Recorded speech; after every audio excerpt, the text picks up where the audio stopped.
ओंकारं संयुक्तं नित्यं ध्यायन्ति योगिनः कामदं मोक्षदं चैव ओंकाराय नमो नमः।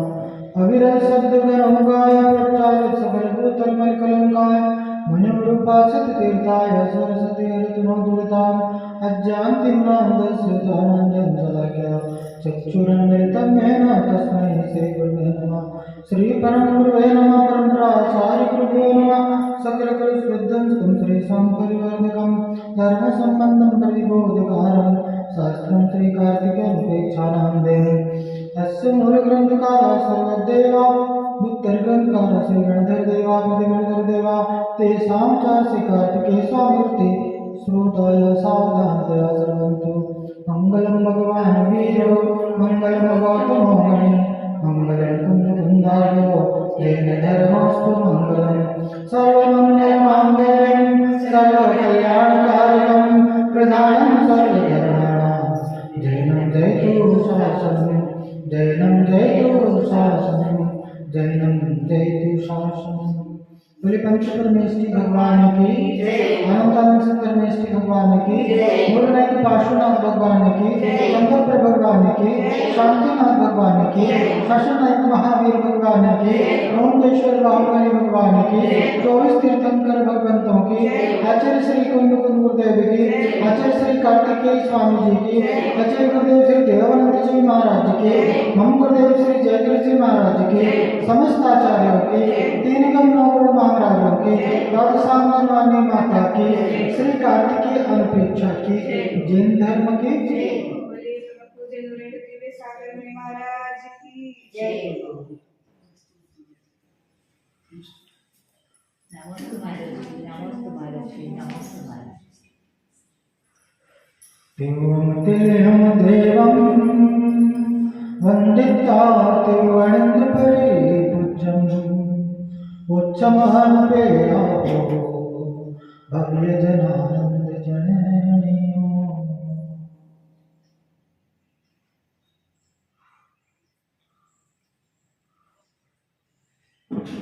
बारह प्रकार के तत्वों का वर्णन चल रहा है, जिसमें सबसे पहला तत्व अनशन नाम के तत्व को जाना जाता है। अनशन को उपवास भी कहते हैं, अर्थात विषय भोगों से अपने उपयोग को हटा करके अपनी आत्मा में स्थिर करना उपवास कहलाता है। अपनी आत्मा के निकट रहना, अपनी आत्मा में वास करने का नाम क्या है? उपवास है। इसी को आगे गाथा के माध्यम से आचार्य बताते हैं। गाथा नंबर 441। उपवासम कुव्वाणो आरंभम जो करेदि मोहादो। उपवासम कुव्वाणो आरंभम जो करेदि मोहादो तस्य किलेशो अवरम कम्माणं नैव निज्जनम्। तस्य किलेशो अवरम कम्माणं नैव निज्जनम्। उपवासं कुव्वाणो आरम्भं जो करेदि मोहादो तस्य किलेशो अवरम कम्माणं नैव निज्जनम्। उपवासं कुव्वाणो आरंभं जो करेदि मोहादो तस्य किलेशो अवरम कम्माणं नैव निज्जनम्। ಹೇಳಿ ಯಾರು ಉಪವಾಸ ಮಾಡುತ್ತಾ ಮೋಹ ವಶದಿಂದ ಆರಂಭವನ್ನು ಮಾಡುತ್ತಾರೋ ಅವರಿಗೆ ಇದು ಇನ್ನೊಂದು ಕಷ್ಟವೇನೋ ಆಯಿತು, ಆದರೆ ಕರ್ಮಗಳ ನಿರ್ಜರ ಮಾತ್ರ ಆಗುವುದಿಲ್ಲ. ಯಾರು ಮೋಹ ಅಥವಾ ಅಜ್ಞಾನ ವಶರಾಗಿ ಉಪವಾಸದ ದಿನ ಹಸಿ ಮಸಿ ಕೃಷಿ ಸೇವೆ ವ್ಯಾಪಾರ ಮೊದಲಾದ ಉದ್ಯೋಗಗಳನ್ನು ಹಾಗೂ ಕುಟ್ಟುವುದು, ಬೀಸುವುದು, ನೀರು ತುಂಬಿಸುವುದು, ಒಲೆ ಉಳಿಸುವುದು, ಕಸ ಗುಡಿಸುವುದು, ಬಟ್ಟೆ ಒಗೆಯುವುದು, ಮನೆ ಶುಚಿ ಮಾಡುವುದು ಮೊದಲಾದ ಆರಂಭ ಮಾಡುತ್ತಾರೋ ಅವರು ಉಪವಾಸ ಮಾಡಿ ಹಸಿವೆ ನೀರಡಿಕೆಗಳ ಬಾಧೆಯಿಂದ ಕೇವಲ ತನ್ನ ಕಷ್ಟಗಳನ್ನು ಹೆಚ್ಚಿಸಿಕೊಳ್ಳುತ್ತಾರೆ ಹೇಳಿದ್ದಾರೆ. ಯಾವುದರ ವಿಷಯ ಕಷಾಯ ರೂಪಿ ಆಹಾರದ ತ್ಯಾಗ ಮಾಡಲಾಗುತ್ತದೆಯೋ ಅದೇ ಉಪವಾಸವಿದೆ. ಕೇವಲ ಭೋಜನದ ತ್ಯಾಗವಾದರೂ ಲಂಘನವಿದೆ. जो उपासन कुपवाड़ क्या कहते हैं? जो उपवास करता हुआ मोहादि आरंभ करेगी, मोह से आरंभ रहकर आदि को करता है तस अवरम के लिए उसके पहले तो प्रलयकार का क्लेश था ही, दूसरा भोजन के बिना चुदा दिशा का और क्लेश हो गया। कम्मानम निर्जरण कर्म का कर्मों का निर्जरण तो नहीं हुआ। उपवास का उद्देश्य क्या है? तप का क्या परिभाषा बताया कि कर्म तपति कर्म को नष्ट के लिए जो तपा जाए वह तप कहलाता है। अब यहाँ कि जो उपवास को किया, चारों प्रकार के आहार का त्याग तो किया, लेकिन मोह के वशीभूत होकर के और दुकान को जाता है, व्यापार आदि करता है, घर में भी है सो झाड़ू लगाता है, कपड़े धोता है, बाजार जाता है आदि तमाम ग्रह के बाजार के गृह गृहस्थी के कार्य को करता है। तो कहते हैं तस अवरम के लिए सो उसके पहले से तो कष्ट था ही, ग्रह कार्य में तकलीफ तो होती है, उसको पहले से कष्ट था, तकलीफ थी, कसाय था, हर तरह के। दूसरा भोजन का त्याग करने से क्षुधा भोजन की भी वेदना और कष्ट और बढ़ गया। तो क्या कहते हैं कि कम्माणम निर्जरा, अरे कर्मों का निर्जरा का कारण तो समता भाव है, आत्मा के शांति परिणाम है। अब जब कसाय करेगा, क्लेश करेगा, उपवास आदि को करके, ग्रह आरंभ करके वो अपने क्लेश को बढ़ाया ही, अपनी काया को कष्ट दिया, अपने कष्टों की वृद्धि करी। ऐसे स्थिति में समता भाव, शांत भाव का अभाव होने के कारण कर्म की निर्जरा नहीं हुई, इसलिए वह उपवास क्या एक लंघन मात्र है। सिर्फ आपने क्या किया? आहार का त्याग किया, आहार नहीं किया, इतना ही मात्र है। उपवास का जो वास्तविक फल है कर्म की निर्जरा, इसको प्राप्त नहीं है। अब दूसरा तप है अमोदर नाम का तप। उसको दो गाथाओं के माध्यम से आचार्य बताते हैं। गाथा नंबर 442 ಎರಡು ಗಾಥೆ ಇದೆ ಬೇರೆ ಬೇರೆ ಸರಿ ಹೇಳಿ. ಆಹಾರ ವಿಧಿ ರಹಿಯೋ ಚರ್ಯ ಮಧ್ಯೇಣ ಪಾಸುಗಂ ಯೋಗಂ. ಆಹಾರ ವಿಧಿ ರಹಿಯೋ ಚರ್ಯ ಮಧ್ಯೇಣ पासुगम योगम. अपयम जो उज्जयी अवमोदर्यम तमोतस. अपयम जो उज्जयी अवमोदर्यम तमोतस. आहार किद्धि रहियो चर्यामग्गेण पासुगम योगम. अपयम जो भुज्जयि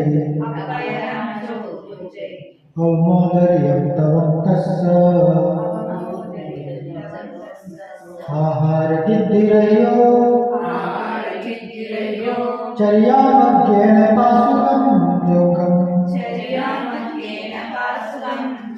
अपयम जो भुज्जयि अवमोदर्यं तवन्तस्स.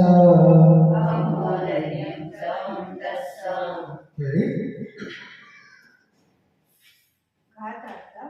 ಯಾರು ಆಹಾರದ ತೃಷ್ಣೆಯಿಂದ ರಹಿತವಾದ ಶಾಸ್ತ್ರೋಕ್ತ ಚರ್ಯೆಯ ಮಾರ್ಗದಿಂದ ರಾಸುಕವಾದ ಯೋಗ್ಯ ಆಹಾರವನ್ನು ಸ್ವಲ್ಪವೇ ಗ್ರಹಿಸುತ್ತಾರೋ ಅವರಿಗೆ ಅವಮೋದರ್ಯ ತಪವಾಗುತ್ತದೆ. ಭಾವಾರ್ಥ. ಯಾವ ಸಾಧುವು ಆಹಾರದಲ್ಲಿ ಅತಿ ಆಸಕ್ತಿ ಇರುವುದಿಲ್ಲವೋ ಮತ್ತು ಈರ್ಯಾ ಸಮಿತಿ ಪೂರ್ವಕವಾಗಿ ಶ್ರಾವಕರ ಮನೆಗೆ ಹೋಗಿ ಅವರ ಪಡಗಾಹನ ಮಾಡಿ ನಂತರ ದಿನದಲ್ಲಿ ಒಂದು ಬಾರಿ ನಿಂತುಕೊಂಡು ಹಾಗೂ ಭೋಜನದ 32 ಅಂತರಾಯವನ್ನು ದೂರಗೊಳಿಸಿ 14 ಪ್ರಕಾರದ ಮಲರಹಿತವಾದ ಭೋಜನವನ್ನು 4ನೇ 1 ಭಾಗ ಅಥವಾ ಅರ್ಧ ತುತ್ತು ಕಡಿಮೆ ಸೇವಿಸುತ್ತಾರೋ ಅವರಿಗೆ ಅವಮೋದರ್ಯ ತಪ ಆಗುತ್ತದೆ. ಭಗವತಿಯ ಆರಾಧನೆಯಲ್ಲಿ ತಿಳಿಸಿದ್ದಾರೆ. ಮನುಷ್ಯರ ಸ್ವಾಭಾವಿಕ ಆಹಾರ 32 ತುತ್ತು ಮತ್ತು ಸ್ತ್ರೀಯರ ಸ್ವಾಭಾವಿಕ ಆಹಾರ 28 ತುತ್ತುಗಳಿರುತ್ತದೆ. ಅರ್ಥಾತ್ 1,000 ಅಕ್ಕಿಗಳಿಗೆ 1 ತುತ್ತು ಆಗುತ್ತದೆ ಮತ್ತು 32 ತುತ್ತುಗಳಿಂದ ಪುರುಷರ ಹಾಗೂ 22 ತುತ್ತುಗಳಿಂದ ಸ್ತ್ರೀಯರ ಹೊಟ್ಟೆ ತುಂಬುತ್ತದೆ. ಅವುಗಳಲ್ಲಿ ಒಂದೊಂದೇ ತುತ್ತನ್ನು ಕಡಿಮೆ ಮಾಡುತ್ತಾ 1 ತುತ್ತಿನವರೆಗೆ ಗ್ರಹಣ ಮಾಡುವುದು ಮತ್ತು ಅದರಲ್ಲಿಯೂ ಅರ್ಧ ತುತ್ತು, ಕಾಲು ತುತ್ತು ಅಥವಾ 1 ಅಗುಳು ಅನ್ನುವನ್ನು ಗ್ರಹಣ ಮಾಡುವುದು ಅವಮೋದರ್ಯ ತಪವಿದೆ.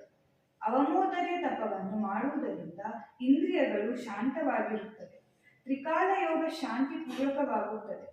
ಅವಶ್ಯಕ ಕ್ರಿಯೆಗಳಲ್ಲಿ ಹಾನಿಯಾಗುವುದಿಲ್ಲ. ಸ್ವಾಧ್ಯಾಯ, ಧ್ಯಾನ ಇತ್ಯಾದಿಗಳಲ್ಲಿ ಆಲಸ್ಯವೂ ಸತಾಯಿಸುವುದಿಲ್ಲ. ವಾತ, ಪಿತ್ತ ಮತ್ತು ಕಫಗಳು ಶಾಂತವಾಗಿರುತ್ತದೆ ಹಾಗೂ ನಿದ್ರೆಯ ಮೇಲೆ ವಿಜಯ ಪ್ರಾಪ್ತವಾಗುತ್ತದೆ.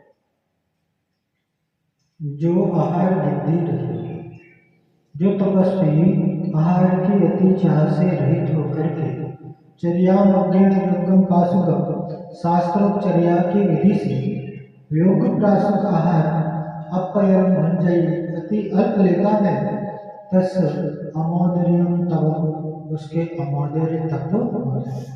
दूसरा तप कौन सा है? अमोदर्य तप। और पहला तप क्या है? कौन सा? उपवास। अब अमोदर्य तप के बाद में आचार्य बता रहे हैं जो आहार बुद्धि रही हो, जो तपस्वी आहार की, भोजन की अति चाह से, भोजन की इच्छा से रहित होकर के चर्या अज्ञान योगम पाशुकम, शास्त्रोक्त जो विधि है, शास्त्र में जैसा आहार की विधि को बताया है उसके अनुसार योग प्राशुक आहार को, शुद्ध भोजन को ग्रहण करते हैं। अपयम अति अल्प लेता है, यानी भूख से कम आहार को लेना अमोदर्य नाम का तप कहलाता है। तस् अमोदर्य तप, उसके अमोदर्य तप होता है। तरह के जो आहार की तृष्णा से रहित होकर के शास्त्रोपचर्या के मार्ग से थोड़ा सा योग प्राशुक आहार को ग्रहण करते हैं उन्हें अमोदर्य नाम का तप होता है। जो साधु आहार में अति आसक्ति नहीं रखता, आहार की अति चाह आसक्ति नहीं रखता और ईर्या समिति पूर्वक श्रावक के घर जाकर के उसके पड़गाहन करने पर दिन में एक बार खड़े होकर के भोजन के 32 अंतराय टाल करके, 32 प्रकार के अंतराय पहले हैं और उनके टालने के बाद उनको टाल करके, उनको दूर करके और 14 प्रकार के जो मल दोष हैं आहार में उसे रहित होकर के भोजन को चौथाई, मतलब जितना भरपेट भोजन करता है उसका 1/4 भाग लेना या आधा भाग लेना या आधा ग्रास कम कहता है, उसके लिए अमोदर्य नाम का तप होता है। भगवती आराधना में कहा है कि मनुष्य का स्वाभाविक आहार कितना है? 32 ग्रास। 32 ग्रास एक मनुष्य, एक स्वस्थ मनुष्य का स्वाभाविक आहार होता है। और स्त्री के लिए क्या कहा?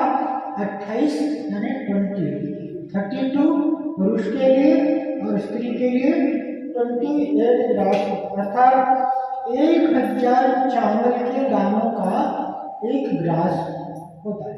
और 32 ग्रास में मनुष्य का आहार और 28 ग्रास में स्त्री का आहार हो जाता है। और उसमें एक ग्रास को घटाते घटाते एक ग्रास तक ग्रहण करना है। अमोदर नाम करते रोज 32 से एक ग्रास को घटाते घटाते एक ग्रास पर आ गए, ऐसा यहाँ पर है। चौथाई ग्रास या एक चावल का दाना, एक अन्न का दाना मात्र ग्रहण करके आ जाना, ये अमोदर नाम का तप है। अब कह रहे कि भैया इससे क्या होगा, अमोदर तप करने से फायदा क्या है, क्यों कर रहे भाई, आधा पेट भूख खाना था तो पूरा ही खाते ना, आधा पेट क्यों खाया, कम क्यों खाया, या तो खाते ही नहीं और खाया तो फिर कम क्यों खाया। तो कह रहे कम इसलिए खाते हैं कि खाने से परिणाम शांत रहते हैं। एक तो क्या रहता है, परिणामों में शांति रहती है। त्रिकाल योग शांति पूर्वक होता है। जो योग होती है तीनों काल टाइम की जो सामयिक होती है वह शांति पूर्वक अच्छी सामयिक होती है और आवश्यक क्रिया में हानि नहीं होती। गरिष्ठ भोजन करेगा, भरपेट भोजन करेगा, तो सामयिक में क्या करते हैं, माला लिया नींद आती है ना, तो क्यों आया, भरपेट भोजन कर लिया और क्या होगा, हम नींद आएगी। आलस्य नहीं सताते, आधे पेट भोजन करने से, भूख से कम भोजन करने से निद्रा नहीं आती, आलस्य नहीं आता, प्रमाद नहीं होता। जो धार्मिक क्रिया है सामायिक स्वाध्याय ध्यान आदि उसमें उपयोग लगता है। उसकी वृद्धि के लिए यह इंद्रियों पर विजय पाना, निद्रा पर विजय पाना, इसके लिए यहाँ पर अमोदर नाम का तप किया जाता है। आगे की गाथा में करते हैं इसी को 443 443 जो गुण कित्ते निमित्तम मायाए मिथ्य भक्ख लाभर्थम, जो गुण कित्ते निमित्तम मायाए मिथ्य भक्ख लाभर्थम अपम भुंजते भोज्यम तत्सवम फलम विद्यम। अपम भुंजते भोज्यम तत्सवम फलम विद्यम।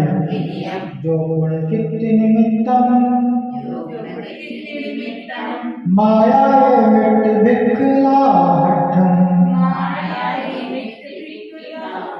अपम भुज्जै भोज्यम तस्य तव फलम विद्यम। जो गुण कित्ते निमित्तम माया मिट भिक्खलाहठम अपम भुज्यति भोज्यम तस्य तव फलम विद्यम।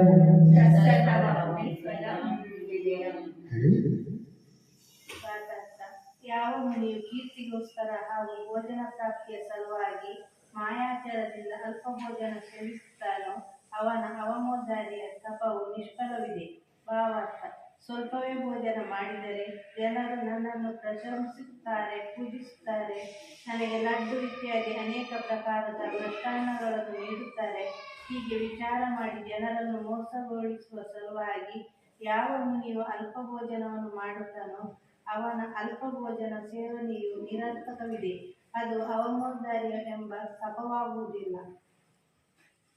क्या कह रहे हैं, जो गुण कीर्ति निमित्तम, जो मुनि कीर्ति के निमित्त तथा मायाए मिथ्य भक्खे लाभटम, माया कपट से और मिष्ट भोजन के लाभ के लिए अपम भोजन भंजति अल्प भोजन करता है अर्थात तप का नाम करता है।